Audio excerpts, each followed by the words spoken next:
কমিশনের মেয়াদ 31শে অক্টোবর পর্যন্ত বর্ধিত করা হয়েছে। আমরা কমিশনের পক্ষ থেকে এটা সুস্পষ্টভাবে জানাতে চাই যে কমিশনের এই মেয়াদের মধ্যে কমিশনের পক্ষ থেকে সনদ বাস্তবায়নের ক্ষেত্রে সুস্পষ্ট সুনির্দিষ্ট পূর্ণাঙ্গ একটি সুপারিশ আমরা সরকারের কাছে উপস্থাপন করব এবং এটি বাস্তবায়নের জন্য কমিশনের পক্ষ থেকে তার সর্বোত্তম প্রচেষ্টা অব্যাহত থাকবে এবং আমরা বিশ্বাস করি যে সরকারের পক্ষ থেকে এই সময়ের মধ্যেই সুনির্দিষ্ট পদক্ষেপ গ্রহণের মধ্য দিয়ে জুলাই সনদের বাস্তবায়নের প্রক্রিয়াটি শুরু করা হবে। আমরা এমন একটি প্রক্রিয়ার মধ্য দিয়ে অগ্রসর হয়েছি যেখানে প্রত্যেকটি রাজনৈতিক দল তাদের মত অবস্থান ব্যক্ত করেছে, বিতর্ক করেছেন, একমত হয়েছে, সেটা শেষে বিমত হয়েছে। যখন আলোচনা শুরু হয় সকলে মিলে আলোচনা, প্রাথমিক পর্যায়ে আলোচনার পরে সেটা বলা হয়েছে নোটার কিছু উল্লেখিত আছে, ফলে সেগুলি উল্লেখের জায়গা আছে।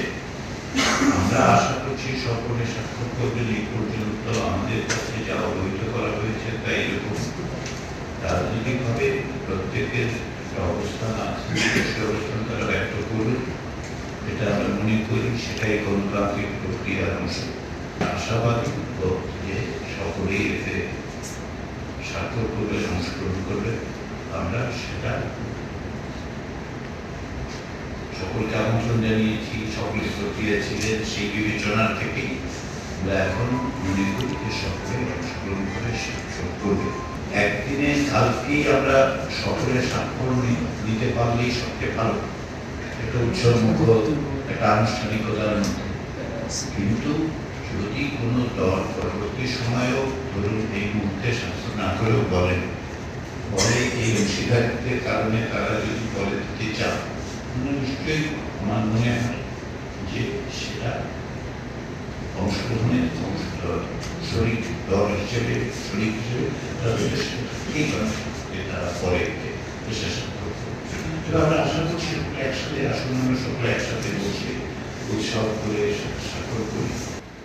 এই প্রক্রিয়ায় গত 1 বছর ধরে আমরা রাজনৈতিক দলগুলোর যে সহযোগিতা পেয়েছি সেটার জন্য আমরা সবসময় বারবার আমি কমিশনের পক্ষ থেকে আন্তরিক ধন্যবাদ জানিয়েছি।